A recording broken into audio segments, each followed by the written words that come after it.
Dhanyavad.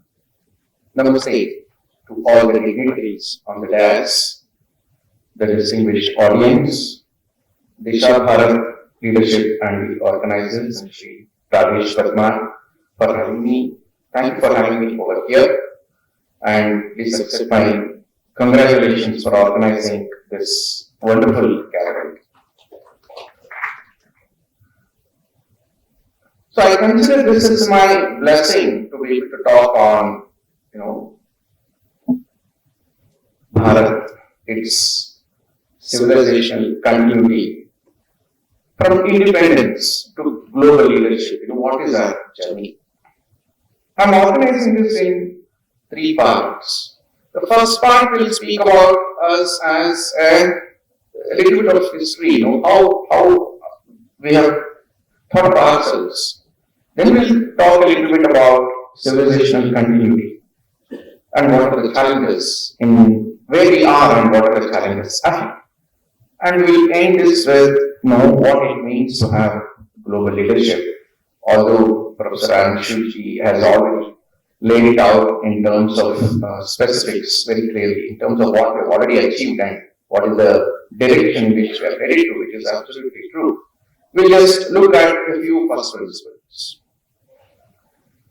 So, even before 1947, it's important to know that Bharat thought of itself as a single entity. Not just culturally, even politically. The Mauryans literally ruled 90% of what today is Bharat, a little more than that, except the south. The Guptas were almost equal, except that their Dharma Vijaya made, give away some parts of the nation to other kingdoms.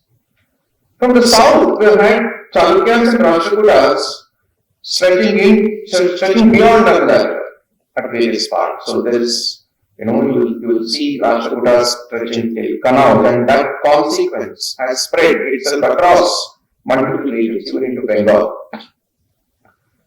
Cholas, and then Kalidas, and subsequently Ahom. So there is some sense of political unity, continuity. At the same time, it is important to know that, Mahabharata, Jambu Kanda Parva of Bhishma Parva, describes all of these regions. Again, Mahabharata's Tirthayatra Parva describes all of these regions both as political entities and sacred entities. But the most beautiful description comes in Vishnu Purana, Amsha 2, chapter 3, which Honorable Prime Minister also keeps quoting, Uttaram Samudrasya Himadreshaiva Dakshinam. That shloka clearly marks the boundary, but that's not the point. Vishnu Purana, the same 26 shloka chapter towards the end says, in spite of all this diversity, mountains, kingdoms coming and going and all that stuff, there are some things that are common to this region. What is that? Yajna, Dana, Tapas, Karma. Rishis and Munis pursuing moksha. The perspective of Yuga, the perspective of Swarga, of course Dharma, and then the pursuit of Karma. So the point is, the civilizational continuity is already conceptually captured very deeply in Vishnu Purana, which is by stretch belongs to 7th century AD. So that is, there is modern scholarship. Modern scholarship has a limitation on these matters. It has been used for 2000 years before itself, but based on some latest considerations, they will give a late date. Early date is 3rd century BC. Whatever.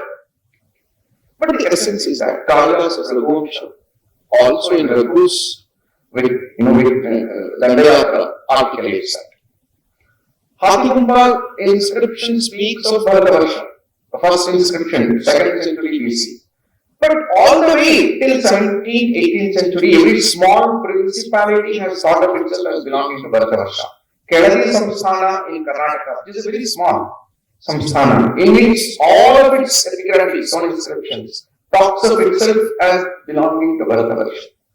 So our Bharatavarsha is beyond cultural and political. There is another substratum of sacred from which it draws. So It's not just political and mere cultural. There is a philosophical unity in this nation, which Vishnu Purana carves it out, stamps it off, perfect. Now we move to what is civilizational continuity. So, last 75 years, we've had a certain kind of journey. We should not underestimate what we have achieved, like Professor Anshul already mentioned. We have built a sustainable republic. Whatever Western elements we incorporated, the Constitutional Assembly debates make it clear that ensuring civilization continuity was an important pursuit. It may have been harmed in the next 30 years because of the kind of ideologies that corrupted, but CA did not have that doubt. We have built satellites, we have built a nuclear ability, we have built extraordinary dams, we have built a lot of facilities, material prosperity, 30, 40 years later, if you compare today, we have significant. So, all of that are important achievements that cannot be underestimated, should not be, understated. At the same time, we need to ask ourselves, what does it mean to have civilizational continuity?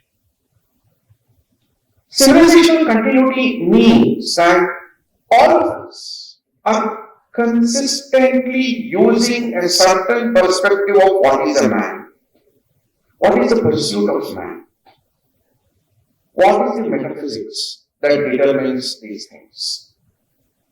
What does the man have to do consistently on the ground with respect? What is the notion of family? What is the notion of society? What is the notion of community? What is the notion of culture? What is the notion of a state? What is a state? If we are using all of this in Western derived models, then we are not, talking about civilizational continuity, which is the main problem in the last 75 years because of the capture of institutions.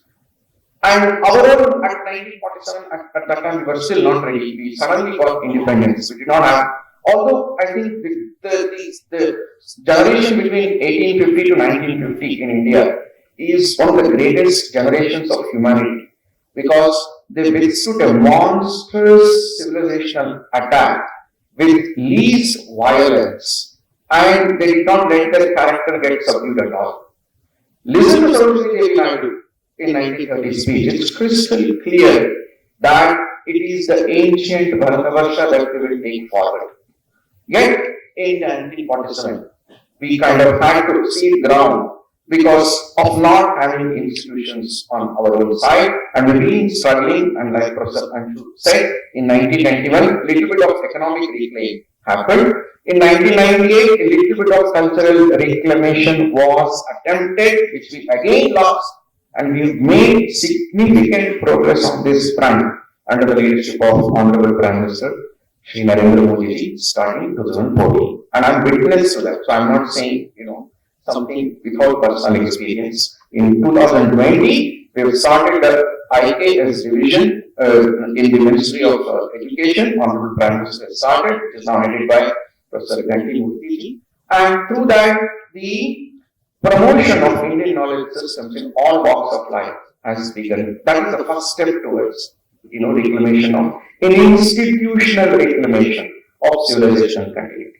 We are standing on this land of Mysore.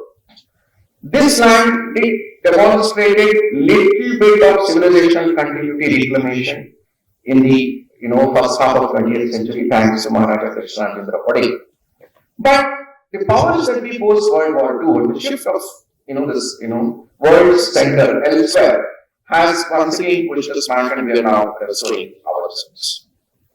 This problem has been, why is this important? It's important to appreciate, why we have this problem and why should we even deal with this problem at all.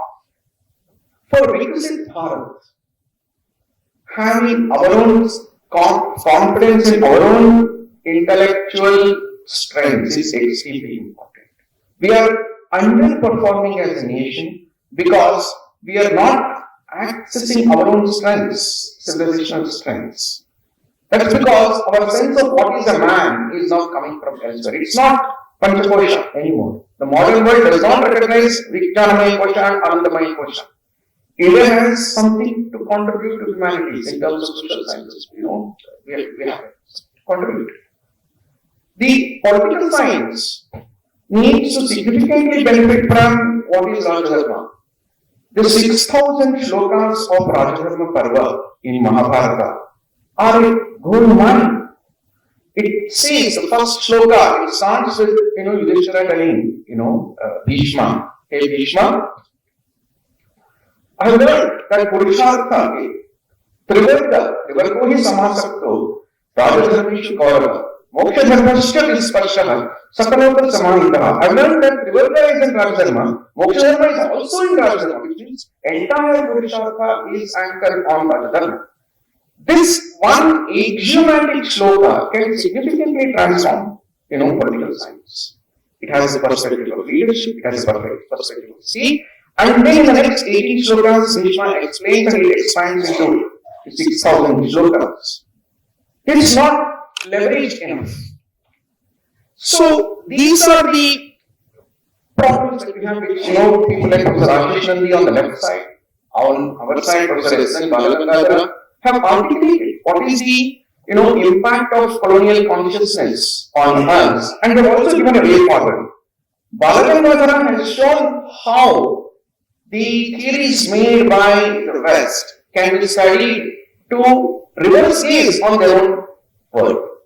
We are not studying the West, Japan, China from the lens of Purushartha. We have to begin that. When we begin that is when the civilizational continuity moves from mere independence to global leadership. What is global leadership? How are we going to achieve global leadership? Global leadership is a part of that Professor Rishu already explained. We are now beginning to enter, occupy a higher seat in international conflict resolution. It's a very important point.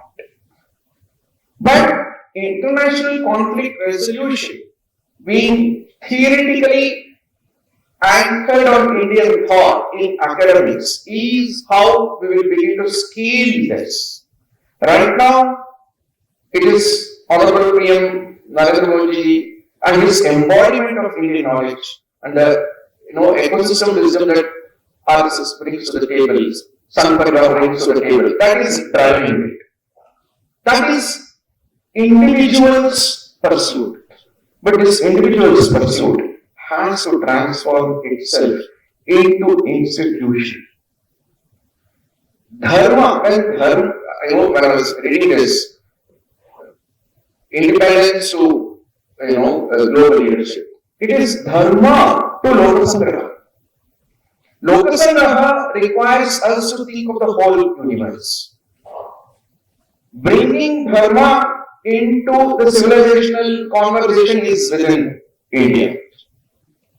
Now, this confidence requires all of us to look deep into Indian categories. Why do we have the perspective of moksha? That is because we conceptualize the universe as sthiti, and that comes from our perspective of Rita.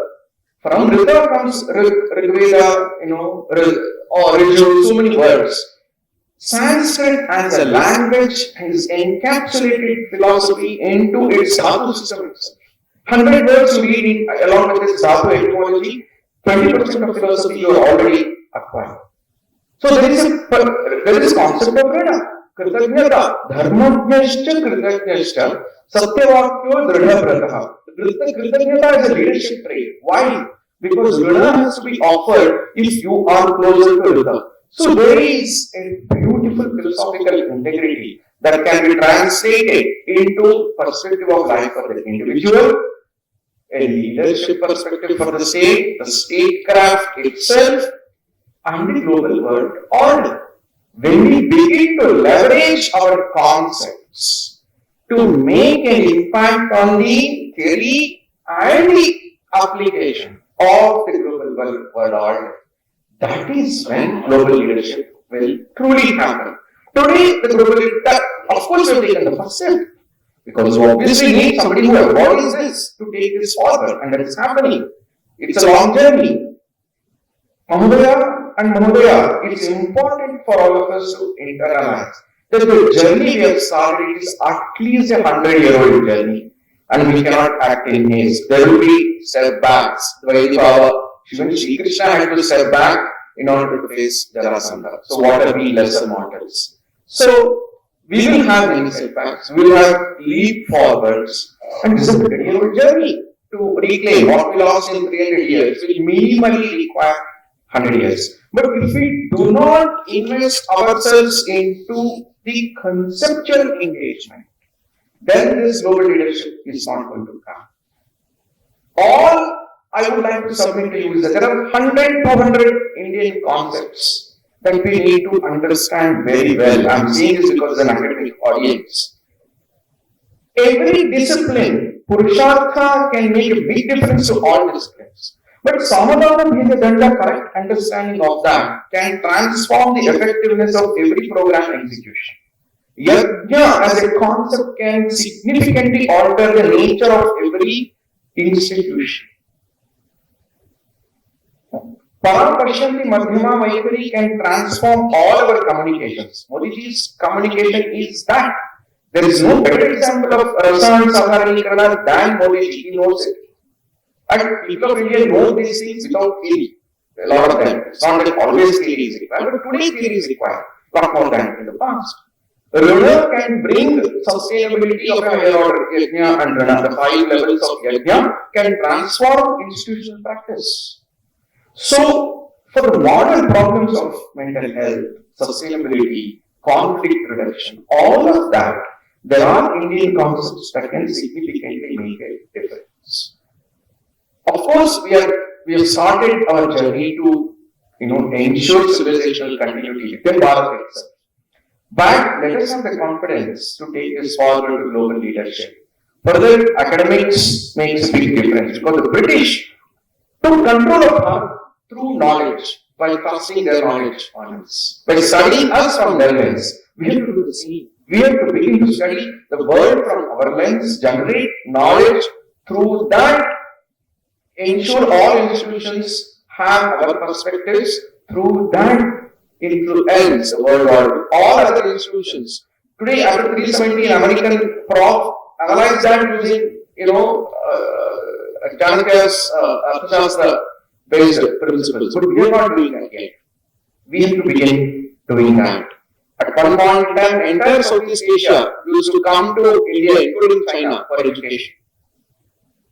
Indonesia had an entrance examination to send people to India.